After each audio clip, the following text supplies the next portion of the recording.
Welcome to Healing Wisdom, a Thursday morning talk show featuring guests sharing their stories and knowledge.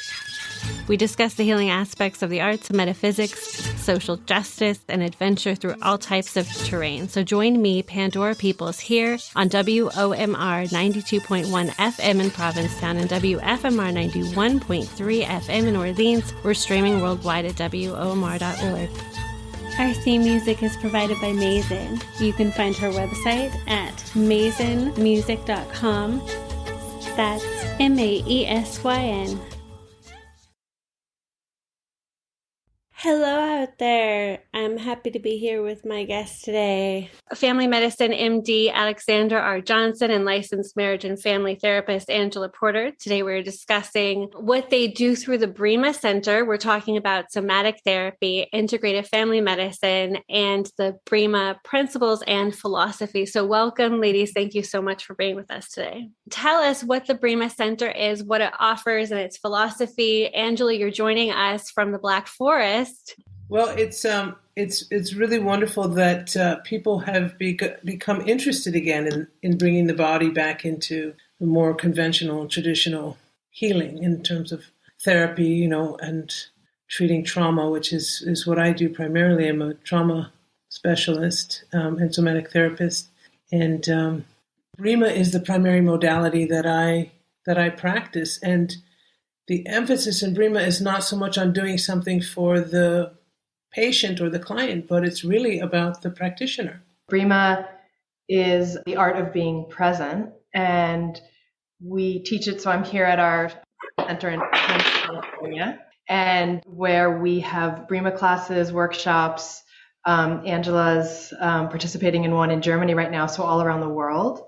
And it really supports the individual to support themselves. So there's body work, there's self-care exercises, and they're all based under the 9 principles of harmony, which are universal expressions of natural laws and support us to be more and more natural. So the interaction with someone else, interactions with ourselves, and how to really relate to the world more and more naturally, when a lot of what's being offered out there is more and more artificial. So how do we actually experience what it means to be human, what health means, what healing means through our own innate lens, and how do we discover that for ourselves?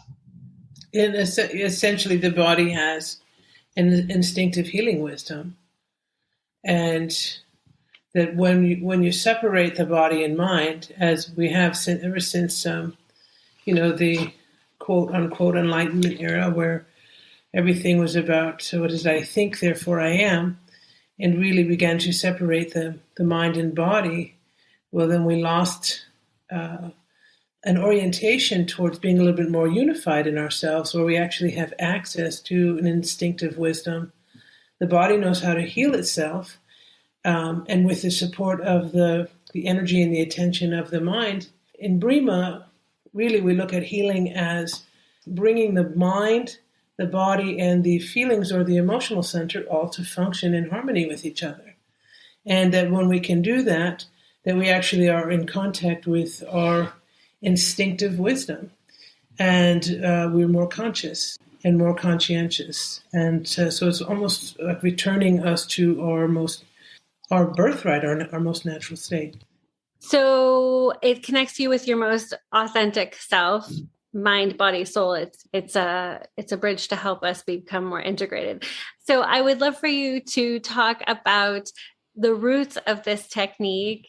Yeah, so Breema was founded right here at the Breema Center in the 1980s.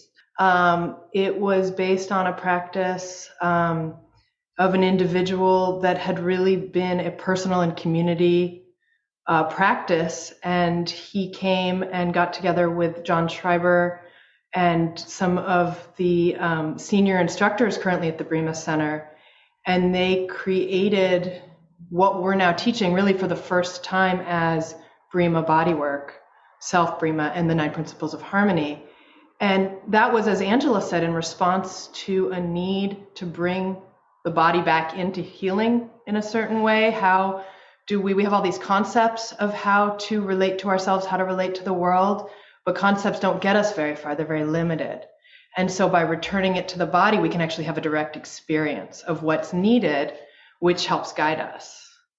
And in my medical practice, that's really how we approach things. People come in with a condition that they want support for. And we look both at the condition, okay, how can we feel better in the short term? But actually, what led to this condition? And even more importantly, how is this condition actually, can it become our guide? Can it become our guide to meaning in our lives and what's needed for us to relate a little more deeply to what we need to do on the planet, how to actually enter into healing and wholeness. And so in addition to feeling better, we can actually begin to feel whole. And so in a certain sense, Breema is timeless. And in another way, it's extremely timely because it's relating exactly to what's needed in each moment. And I guess I would just add to that is that while it might sound very esoteric in a way, it's really actually very practical. So getting reconnected to the instinctive wisdom of one's own body and moving from a polarity, whether I'm so focused in my mind and everything that I experience, I'm filtering through concepts that come from outside of me, either something I've heard on television or something I've read or the 6 or 7 doctors or therapists I've consulted. And when all those things might help me approximately, that actually it is by moving deeper into relationship with myself that I can know what it is that I need.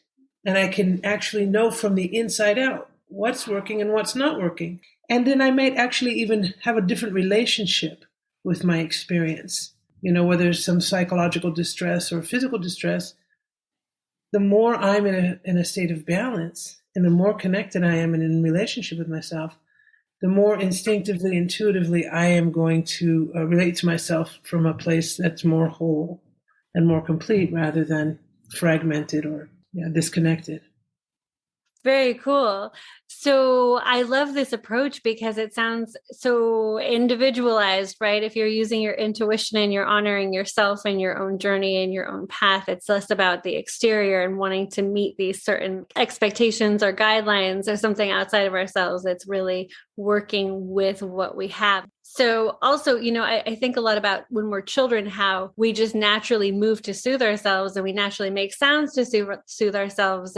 And kids are constantly being controlled in school, like don't wiggle. And even the best meaning, most sensitive people are trying to always just assert authority over our bodies as we grow up. And I think it kills the natural play and instinct that's part of our intuition and our self-healing and self-soothing techniques.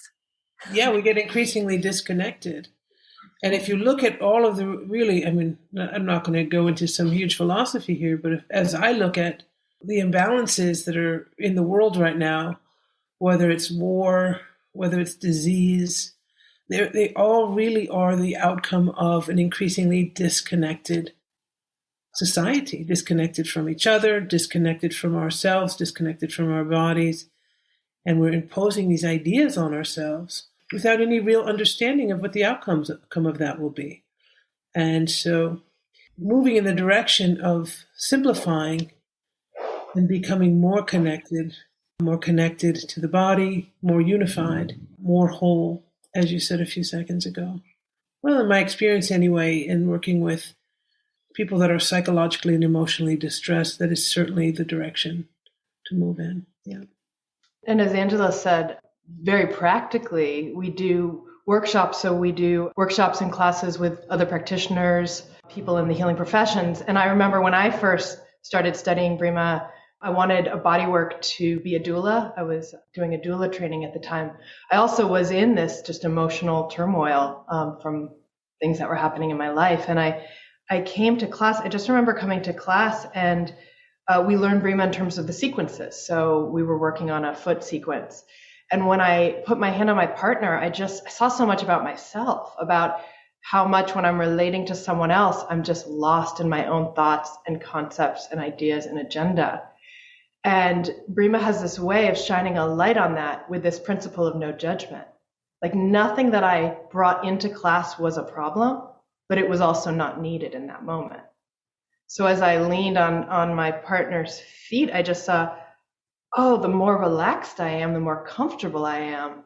And that continues up till today. I had a bunch of patients this morning, and each patient starting over, seeing myself and my thoughts and concepts of what the doctor-patient relationship should look like, and then just leaning on their feet and saying, can I connect to this person with no judgment and with my body comfortable?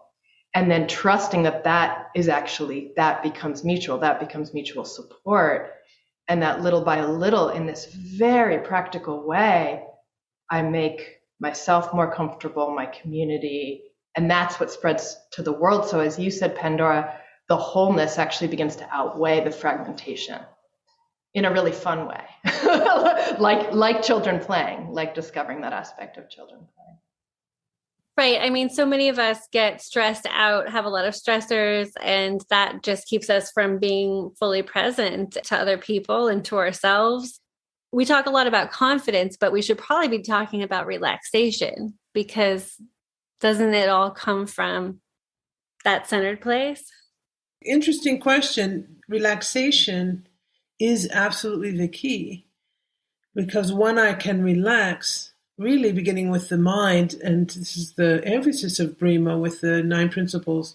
We call them the 9 principles of harmony: no judgment, no force, no extra, single moment, single activity, body comfortable, no hurry, no pause, gentleness and firmness. So these principles are actually, in my experience, a description of where I arrive when I am present.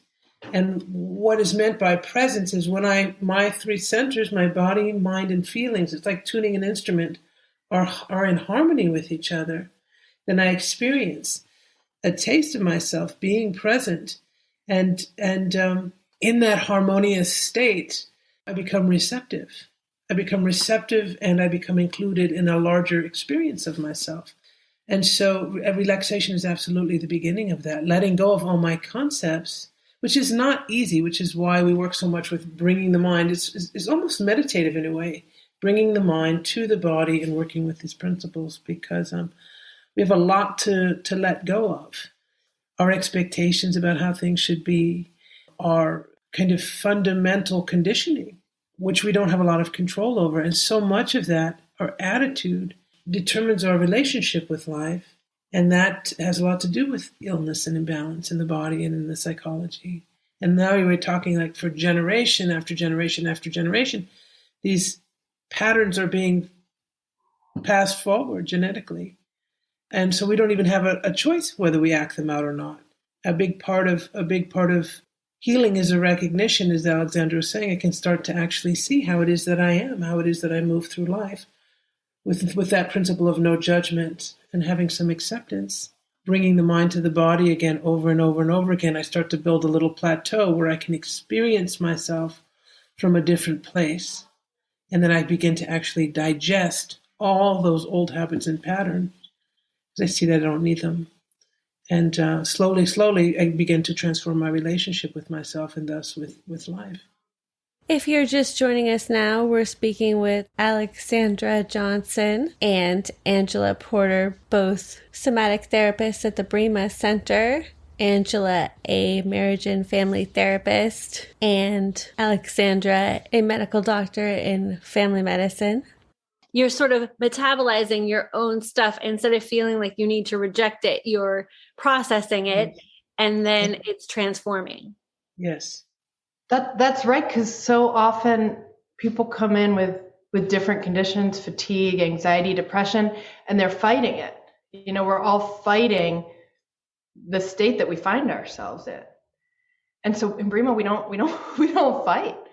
But it's like, how can I include it, right? And a lot of people are coming in with gut dysfunction. I see people with SIBO, and it's like both ends. We need to have those enzymes available to digest. So being mindful of the foods we're eating, but news is food that you're eating, the people you're spending time around. And if we're not sensitive or aware of that, that's all running the show. And so we're reacting, and that's where the tension is, and that's where our energy drains. And so the more I can see that, the more I can be with the body, as Angela said, moving into receptivity with body, mind, and feelings together, that creates the body that can actually receive and relate, and then have a little bit of a choice in how to respond to things instead of the energy just draining. Like, I think you actually receive things and then make a choice of how to act that increases the energy instead of draining it. I think that's a big one because people think they don't have the energy when they're not containing it. Like I often say, like, just put your hands on your back, which is an act of self-support. It's like, if you just hold your hands on your back, you'll feel, I think a lot of times energy gets drained from like this chakra. When you hold your own self like this, you can feel that a lot of times the lower back pain goes away because you're not losing that circulation of energy. I think a lot of people get very stressed out when they read the news and they see these things going on, and it makes them look at their own purpose and the meaning in their lives. And we're all very affected by each other. We're really affected by consciousness. I think we're affected by all sorts of collective sort of mindsets and energy. And I just wanted you to maybe speak to that a little bit, because on the one level, we personally have intergenerational trauma. You know, everybody has their own story, their own narratives, and their own sort of life path that's affected by their family. And then we have these things that we have to sort of wrap our brains around that maybe we wouldn't have had, you know, in our evolutionary history so much. Like we would be more concentrated on our own village or the neighboring villages, but not all of the different things that transpire. I think we're all subject to being disheartened, and, you know, the rates of depression have gone off the charts exponentially. I mean, people are going into grocery stores and shooting people, and, you know, then we have this pandemic and what's happening on the earth, et cetera, et cetera. I mean, it seems like we're inundated with bad news and difficult experiences on a mass level as well as on an individual level. So, yeah, what do we do with all of that? What do we do with all of that? And that collective consciousness that you talked about, well, I could speak about myself and what I do with it, is that via this practice, I've gotten to a place where I understand, really not philosophically, but from my own experience. It sounds fluffy, maybe, especially to those in Massachusetts, but we're fragmented. And when you really can see that you are fragmented and that everything that we orient towards is mitigated through the mind, we think about everything.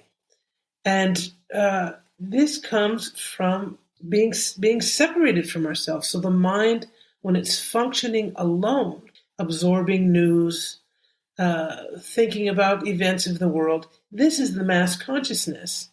And the mass consciousness is just one, I would say, dimension, just to make this easy to understand, is one dimension of consciousness. But there are other dimensions of consciousness that are very practical.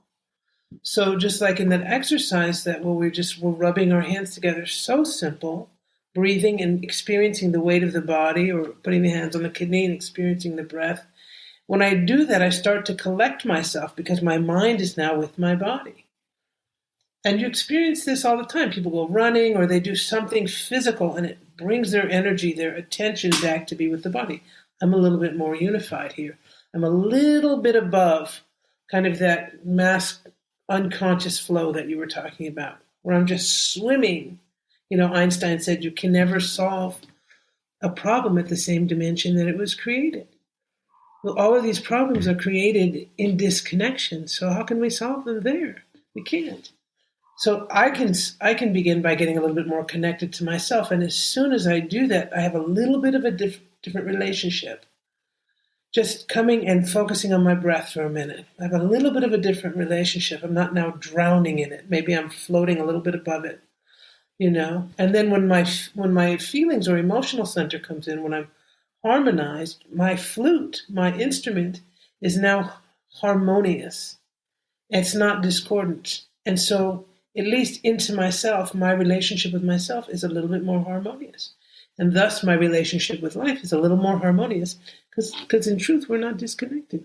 We're not disconnected from life. We're not disconnected from each other.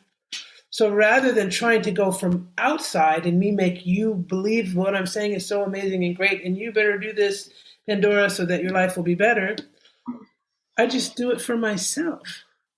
And then I do that in myself, I become a little more connected, a little bit more unified, a little less toxic. And then you notice that when you're around me, my energy is a little more harmonious. And then that supports you to move in the direction of being a little. It's like all the cells in the body are constantly in communication with each other. Well, so are we. But we're not actually choosing what it is that we're emanating because we're disconnected from our bodies. Really is the simplest way to say it. The body and mind could be functioning together. And that's the beginning of harmonizing yourself and harmonizing your life, in my experience. You want to add something to that, Alexandra? Yeah, I mean, I think that, like, the accuracy in there, right? Something lower, that chaos, can't actually affect something higher. So then I put myself in relationship with that higher thing, that higher level of consciousness. And it actually brings, because we're not separate, we all come up together. I have 5 teenagers. And so our dinner table is actually exactly those questions you asked. They're like, what world are we coming into and how do we navigate this? And very practically, in the same way, like people will do a fast for their health, sometimes I'll offer people to take a news fast. And it doesn't mean hiding away and pretending like everything's okay. We know it's not. Like, we know the world has a lot of trouble and a lot of chaos, but that helps people the same way a fast does. You recalibrate, you recenter, and you can actually connect. If the mind is buzzing, you can't even take that first step. And so take 3 days, take a week, don't look at the news, and actually reconnect to yourself in that time. And then when you look at the news, make it an active choice. So maybe do one of those exercises we showed first. And know why you're looking. I am looking at this because this is how I want to relate to it. But not just sort of entering passively into life the way, like, my kids are just inundated constantly with stuff, but actually taking an active step with what you put in your mouth, with what you read, with what you say. And then we get a little more choice. And then we begin to say, like Angela said, we can actually become that center of harmony for ourselves that naturally extends to the world around us. Can you talk about addiction? Can you talk about somatic therapy and the principles and how you apply that to working with addiction? Yeah, I'm not so much working with addiction these days, but I did for many, many years. I mean, these principles. So, for example, this body comfortable. If you just notice for yourself, if I ask myself, am I comfortable?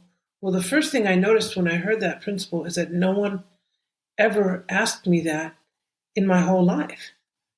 No teacher, no bus driver, no dentist, nobody ever said, before you start, let's make sure you're comfortable. And as soon as I look and I see, I'm just even that impulse to notice brings me a little bit more connected to myself. So, and in that, if you know anything about addiction, or if you've experienced it, everything we do in life is in some way, when we do it to excess, taking us away from that connection with ourselves. So, could be drugs, could be alcohol, could be television, could be sex, could be relationships, could be books, could be work, could be, I mean, you name it. Everything has the capacity to take us away from ourselves. And I think the first thing to do is then go to the principle of no judgment, which says, I'm not bad. So first we have the impulse to get away, and then we feel bad because everybody tells us, addicts are bad, addiction is bad. well, no, I see it. I see that's actually happening. And then I understand there's a reason that that's happening. And so then from some place really of interest and a little bit of acceptance and maybe compassion, then I become interested in finding out why do I need to get out of Dodge? There must be a really good reason for that. And I want to find out what that is. And I'm not going to find out about it if I'm mean to myself. I'm just going to close up. And so without indulging and without condemning, I begin, this search, this path of self-discovery. Why do I want to not be here? And the moment I begin that search, I'm a little more here. And I think really what Breema offers in such a beautiful way is it grows my capacity for tolerating myself, because you see, I don't really understand who and what I am. And because I don't understand who and what I am, I think I'm all the horrible things I've done. I think I'm all the lies I've told. I think I'm every person I've ever hurt. I think I'm the result of every person who's ever hurt me, everything I've ruined, every time I've failed. That's what I hold on to as a reflection of who I am. And in fact, it's not who I am. But if I don't know that, if I haven't actually connected to that wholeness we talked about earlier and had a taste of that wholeness and really kind of infinitely accepted, infinitely human, infinitely included expression of life that I am, then I'm going to want to get away from all the failure and mistakes and disappointment and hurt and heartache. Who wants to be in that? And so really what we're talking about is not getting rid of that either, but growing a capacity to be in a relationship with it, to metabolize it, to use it as food, because at some point I've eaten enough of that experience and I've learned how to digest it that I actually begin to grow in the direction of actually being able to experience what I am, really, which is not separate from life, which is not separate from other people, which is not really separate from anything. And so, again, also esoteric, but also very practical in beginning with this physical body. That's what I do in my therapy practice. I know that's what Alexandra does in her medical practice because we practice together. Awesome. Thank you so much, Angela Porter and Alexandra Johnson, for joining us today with your healing wisdom. Thank you so much, ladies. Thank you, Pandora.